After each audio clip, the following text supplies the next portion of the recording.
This local comic shop held a sale where you could get any of their back issue comics for just $1 a piece. And today, I'll show you what I got. Check it out. This is Mind's Eye Comics in Burnsville, Minnesota. I had a great time spending hours digging through hundreds of boxes of back issues, and I found current and modern runs, 90s books, Copper Age, Bronze Age, even some Silver Age books, and I can't wait to show you what I got. So let's get home and check out this haul. Hey everyone, and welcome to today's video. Today I'm going to be showing you the first of 2 stacks of comic books that I picked up during this amazing sale hosted by Mind's Eye Comics, again, where every back issue in the store was just $1. The only exception to those were their wall books, but that still left thousands and thousands of back issues to dive through. And I'm really excited to show you what I came home with. This stack, a little bit of a teaser for what's to come. You're going to see everything from modern books to 90s books to Bronze Age and even some Silver Age books. So let's go ahead and get started. Let's kick it off with a nice Silver Age book just to whet your appetite. This is Marvel Collector's Item Classics number 5. I love these older reprints especially, and I just think it's so cool that Marvel was doing reprints of Silver Age titles and stories even in the Silver Age. So this issue, for example, came out in 1966, and already we're getting reprints of Fantastic Four number, I can't see it with my glasses on, looks like number 8. Sorry, it's age is is messing with my eyes. But you got Fantastic Four, Tales of Suspense number 42. Oh yeah, here we go. I'm listed on the side here as well. Strange Tales 114 and Hulk number 4. And of course, they did these reprints early on because there were no comic book stores at the time, so you couldn't just go down to your LCS, dive into the back issues, and hunt out those missed issues to fill in your collection. They were newsstand only, so once they were off the newsstand, if you missed it, you missed out. And so really cool that Marvel did these reprints so early on to capture some of these earliest stories. This title, interestingly, went on to become the Marvel's Greatest Comics title, which was reprinting exclusively Fantastic Four stories, but I will happily pick up these lower numbered issues even in really rough condition, especially when they're just $1. I would take this one out of the bag to show you, but it is pretty delicate.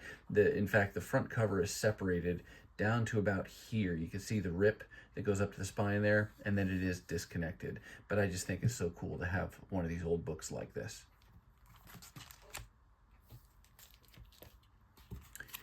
Jump up to some Bronze Age Captain America, not a part of the run that I'm actively trying to complete. Like, I have no set goal going into it.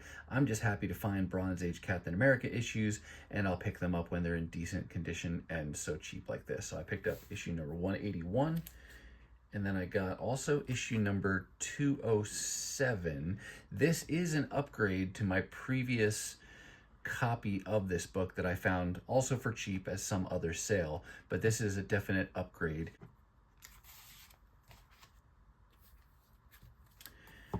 Now we'll go to the 90s for this one-shot that I didn't even know existed until I stumbled across it in the boxes at the store. This is Silver Surfer Superman number 1, I'm assuming of 1. It's done by George Perez and Ron Lim. I'll pop this one out. This is a square bound issue. You got a wraparound cover going here. Ooh, I don't want to open that too wide because it is square bound and I don't want to wind up damaging the spine. But you've got Superman and Silver Surfer on the front cover, and then I always said Mixelplick on the background there, but I know that's not how you properly pronounce his name. And then, who's this guy? I forget his name. Is he called like Impossible Man or something? I forget. But Ron Lim, I love because he is the artist primarily responsible for hooking me on the Silver Surfer back in the late 80s, early 90s with that volume 3. And I'm very much looking forward to the omnibus edition that's going to start to collect that volume that's coming out this year. But this is just a cool one-shot featuring two really cool superheroes. I don't know what the story is. Likely, as many of these stories go, they will start out by fighting each other and then realize they're on the same side, and then they'll become allies and it'll become a team-up issue. But that was a really cool find. Like I said, whenever you come across those books that you've never heard of or never seen before and just happen to get them in good shape for really cheap, that's super, super fun. And that's part of the thrill of the hunt.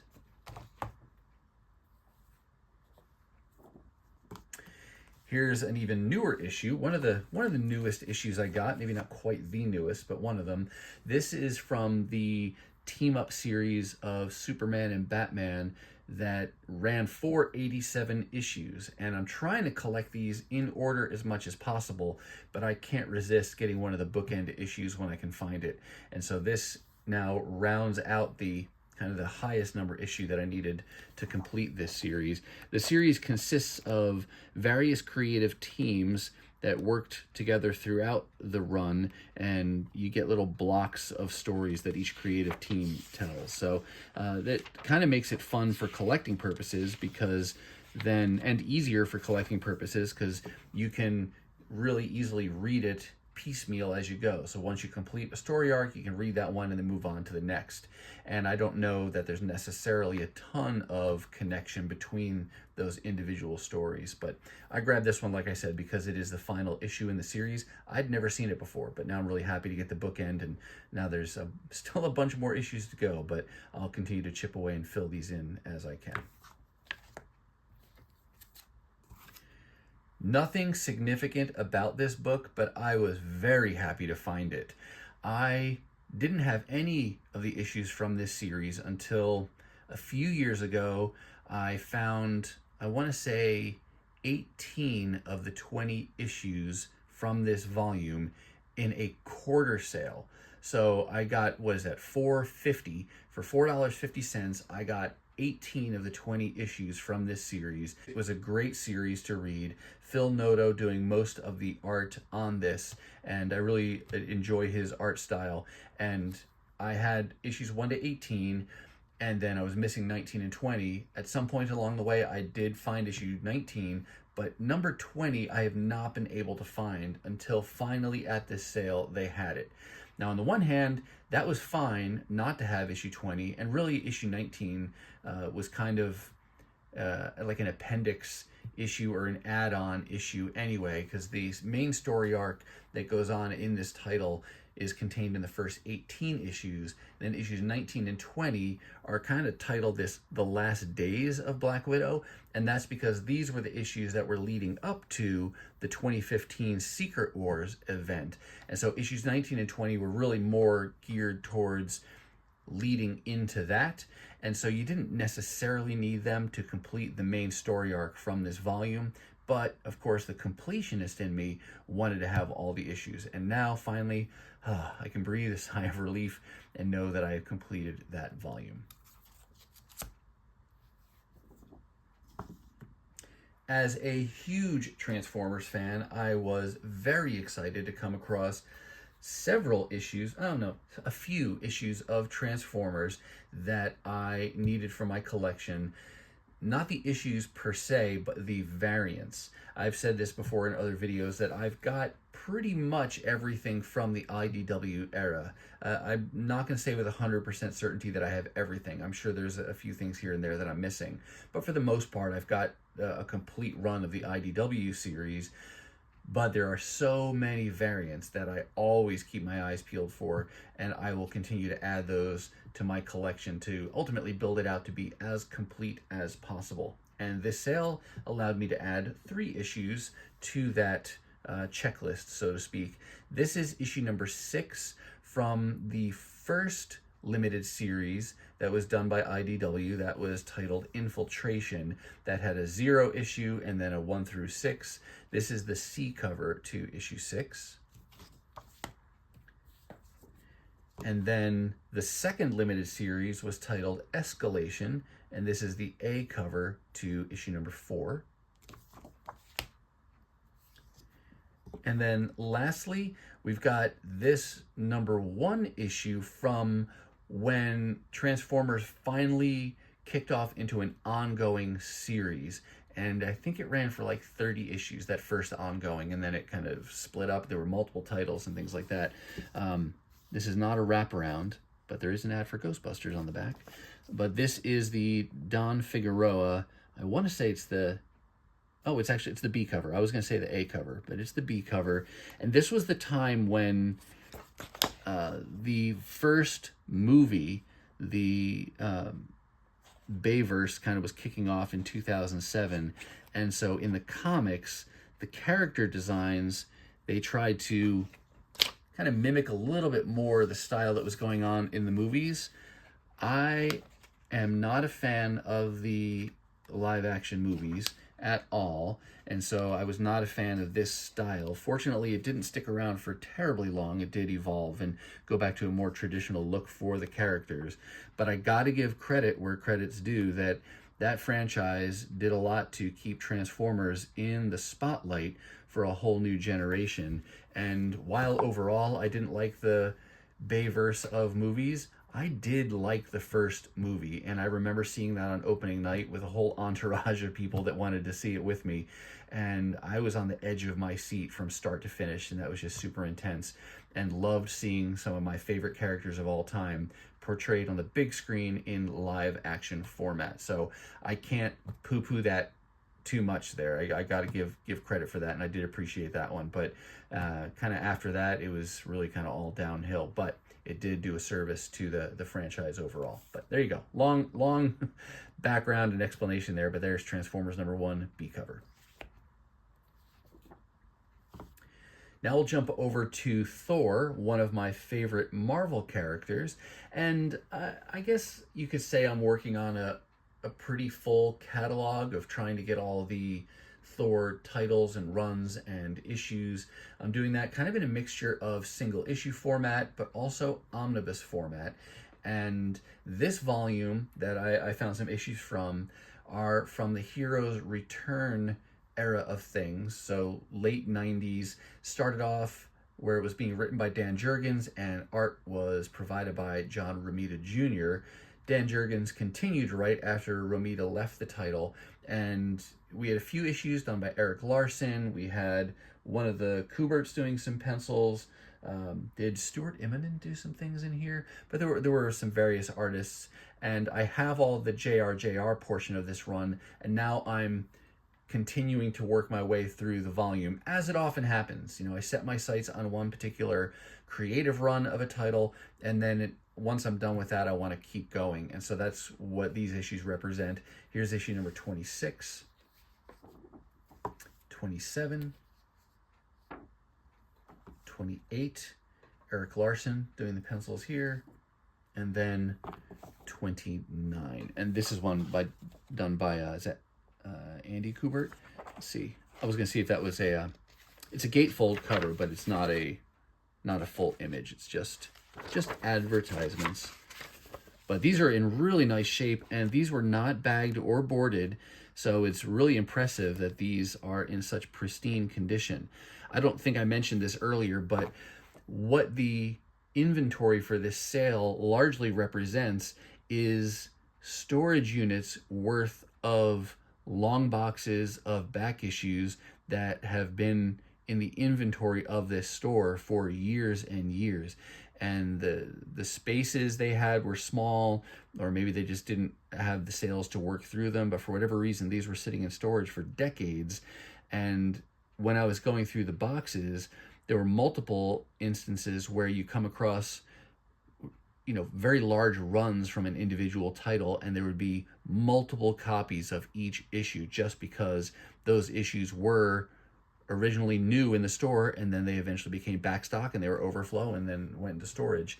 I do see a little damage here on this number 28, which I don't love. Didn't see that when I got it, but I'll take it for now, and if I can find a nice cheap copy that doesn't have that down the road, then I'll grab that. But really nice to have 4 more issues of Thor. Jump forward to a really modern run. This is Captain Marvel number 7. This volume is one that I got into while it was already in progress, and so I didn't get any of the early issues from the volume. I enjoyed what I got of this, and now I'm trying to complete the volume. The whole thing ran for 50 issues in total. I have probably everything but like 4 or 5 issues now I think I'm down to, and some of them are harder to find. Specifically issue number 1, don't see that very often. Issue number 8 is a key with the first appearance of the character Star. It's not a super valuable book anymore, but I still don't see it in the dollar bins ever, so I might have to wait a while to find some of those. But I did make a little bit of progress at the sale, including this issue 7 and then issue 10 there. Like I said, I've got maybe a handful at most more issues to find to complete this volume, and I just want to complete it now. I've read these all digitally on Marvel Unlimited, but still would like to complete the physical run. And now I think for the balance of books here, you're going to be looking at all bronze, and then we're going to end with a couple more Silver Age books. Here we go with Marvel 2-in-1, issue number 6. I'm not trying to complete this entire 100-issue volume, but I love finding the low-numbered issues from titles like this, and same goes for a title like Marvel Team Up, and just really fun covers. I love the art, I love the colors, I love the Thing from the Fantastic Four, so it's really not a hard sell for me to want to pick these up anyway. I would not be surprised if the day comes that I decide, heck, I'm going to try to get all of these issues. But for now, I'm just picking up the individual ones that are interesting to me for one reason or another. So really fun to find issue number 6. And then I also got issue number 7 with cool Valkyrie on the cover there.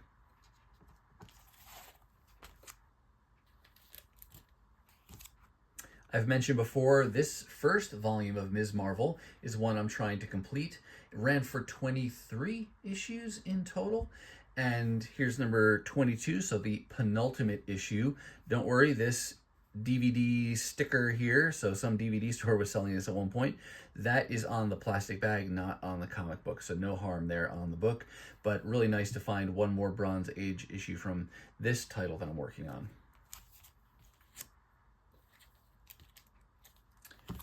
I mentioned Marvel Team Up before. Found 2 keys from this volume that I had to grab. First, number 79 in this issue, which I haven't read yet, so I don't really know how it plays out, but the key is indicated that it is the appearance of Mary Jane as Red Sonja. So I don't know how that works, if she becomes Red Sonja or if she is Red Sonja in a different universe. I really don't know how that's working, but really cool art and cool character, Red Sonja, that I like, and it's a key, so that's a fun grab. Second time now I've found this book, though this is a substantial upgrade to the previous copy that I had, and like I was saying before about that Superman Silver Surfer, you stumble across those books that you've never seen before, that's super fun. But then stumbling across keys like this in the boxes and knowing that everything in there is just a buck, that's super exciting to know that there's the potential for that. But then I also found issue 117. This one's also a key, but I don't remember who the character is that makes a first appearance in here. I'll put a little blurb down here to let you know who that is, but just another fun key from the Marvel Team Up series to find. And then I've got just a few more books to show you, and these were all books that I wasn't looking for. I'm not working on any of the volumes. I just thought they were cool for one reason or another, and when they're just a buck, it's super fun to pick up. First up, we've got The Cat, number 2.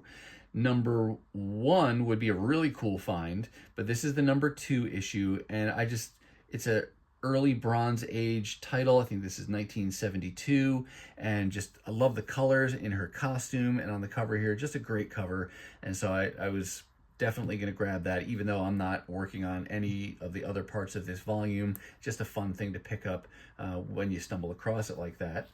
And then next, I've got Creatures on the Loose, number 19. I don't know anything about this title at all, but when I saw this pose, I said, hey, you know what? I'll bet that's a Gil Kane cover. And sure enough, that's a Gil Kane cover. And what is so familiar about it is that it reminds me of another Gilkane cover that I found at a different sale on a different day, and that's this Conan the Barbarian number 25. Very similar pose here from Conan and I don't know, who is it? Puny Human. I don't know who this is, but this guy here, very similar pose, and then same to the damsel in distress down here, very similar pose there. So definitely something that Gilkane seems to have gone for as a common composition there. This issue, interestingly, is the first issue that John Buscema did art on for Conan. So that started his very long epic run on Conan. And so in addition to grabbing this one for the cover, I wanted that John Buscema pencil art, and a run that probably I'll give in to temptation and try to collect that at some point. What it will take is likely me coming across a good run in decent condition copies for really cheap, and that'll just push me over the edge, and then I'll be full-blown trying to collect that. But this Creatures on the Loose was just a fun cover grab. And then just two more books to show you, both from the same title, neither of which am I trying to collect, and I don't even know anything about this title or the characters involved at all. This is Doom Patrol numbers 88 and 93, and 12-cent cover price there, Silver Age books. I just loved seeing the Silver Age and getting that for $1. They're not in the best shape. There's a lot of wear and dirt on the spine there, and I'm not surprised by that. I didn't buy these because they were minty or anything like that. I got them because of their age and just the great Silver Age art, and that they were only $1. But really, really happy to have scored those two books, and I'll give those a read, see what I think of those, and who knows, maybe I'll look at the DC digital subscription and see what this Doom Patrol is all about. Maybe there'll be something there of interest to me. But that is going to wrap up the final two books from this first excursion to the Mind's Eye dollar sale. All right, that's going to do it for me, and that's going to wrap up the first half of my haul from the Mind's Eye Comics store-wide dollar sale. I do hope you saw something that you liked, and if you did, go ahead and give the video a thumbs up. And if you want to see more content like this, then go ahead and hit that subscribe and ring the bell for notifications so you'll know the next time I upload a video. Now, if you're not quite ready for the YouTube fun to stop, I have hand-selected a couple videos here for you to check out. As always, thank you so much for watching, and I'll see you next time.